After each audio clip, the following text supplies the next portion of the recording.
ಮಂಡ್ಯ ನಗರದ ಎಲ್ಲ ವರ್ಗದ ಸನ್ನದುದಾರರ ಬೇಡಿಕೆಗಳನ್ನು ಈಡೇರಿಸುವಂತೆ ಮಂಡ್ಯ ಜಿಲ್ಲಾ ಮದ್ಯ ಮಾರಾಟಗಾರರ ಸಂಘದ ವತಿಯಿಂದ ಜಿಲ್ಲಾಧಿಕಾರಿಗಳ ಕಚೇರಿ ಮುಂಭಾಗ ಪ್ರತಿಭಟನೆ ನಡೆಸಿ ಸರ್ಕಾರಕ್ಕೆ ಮನವಿ ಸಲ್ಲಿಸಲಾಯಿತು. ಈ ಪ್ರತಿಭಟನೆಯಲ್ಲಿ ಮಂಡ್ಯ ಜಿಲ್ಲಾ ಮದ್ಯ ಮಾರಾಟಗಾರರ ಸಂಘದ ಅಧ್ಯಕ್ಷರಾದ ಎಚ್.ಪಿ. ಮಹೇಶ್, ಪ್ರಧಾನ ಕಾರ್ಯದರ್ಶಿ ಜಿ.ಎನ್. ಶಂಕರೇಗೌಡ, ಶ್ರೀನಿವಾಸ್, ಮಳವಳ್ಳಿ ಶ್ರೀನಿವಾಸ್, ಬಸವೇಗೌಡ, ಪುಟ್ಟೇಗೌಡ ಸೇರಿದಂತೆ ಇತರರು ಹಾಜರಿದ್ದರು.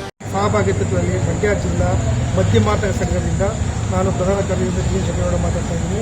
ನಾವು ಇವತ್ತಿನವರೆಗೂ ಸರ್ಕಾರಕ್ಕೆ ತುಂಬ ಬೇಡಿಕೆಗಳನ್ನು ಕೊಟ್ಟು ನಮ್ಮ ಸಮಸ್ಯೆಗಳನ್ನು ಬಗೆಹರಿಸಿ ಅಂತ ನಾವು ಸುತ್ತು ಕೇಳ್ಕೊಂಡು ಇವತ್ತರೆಗೂ ಯಾವುದೇ ರೀತಿಯ ಸಮಸ್ಯೆ ನಮ್ಮಲ್ಲಿ ಬಗೆಹರಿದಿಲ್ಲ. ನಮ್ಮದು ಚಿಲ್ಲರೆ ಮದ್ಯ ಮಾರಾಟಗಾರರು ನಮಗೆ 10% ಮಾರ್ಜಿನ್ ಇರೋದ್ರಿಂದ ನಮಗೆ 20% ಮಾರ್ಜಿನ್ ಕೊಟ್ಟಿದ್ದೀವಿ, ಅದು ಕೂಡ ನಮಗೆ ಕೊಟ್ಟಿಲ್ಲ. ಆಮೇಲೆ ಸರ್ಕಾರದಲ್ಲಿ ಈಗ ಹೊಸದಾಗಿ ಆಕ್ಷನ್ ಮಾಡಬೇಕು ಅಂತ ಹೇಳಿದ್ದಾರೆ. ಅದು ನಮ್ಮ ಇರ್ತಕ್ಕಂಥ ಅಂಗಡಿಗಳಿಗೆ ಮುಗ್ಗಟ್ಟುಗಳಿಗೆ ತೊಂದರೆ ಆಗ್ತದೆ.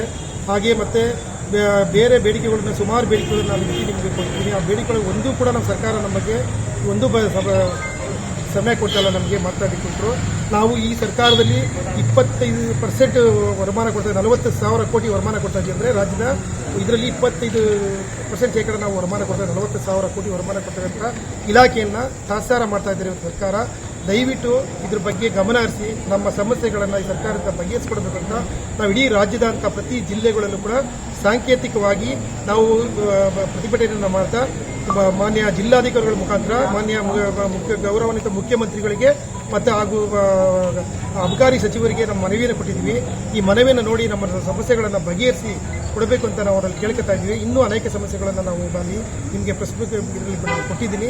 ಅದರಿಂದ ನಮ್ಮ ಸಮಸ್ಯೆ ಬಗೆಹರಿಲಿ ಅಂದ್ಬಿಟ್ಟು ಅವೆಲ್ಲ ಸಾಂಕೇತಿಕವಾಗಿ ಒಂದು ಪ್ರತಿಭಟನೆ ಹಮ್ಮಿಕೊಂಡಿದ್ದು ಮಂಡ್ಯ. ವರದಿ ನಟರಾಜ್ ಜಟ್ಟಿ, ಮಂಡ್ಯ. ಮೆಂಡು ನ್ಯೂಸ್ ನೆಟ್ವರ್ಕ್, ಸತ್ಯದ ಕನ್ನಡಿ.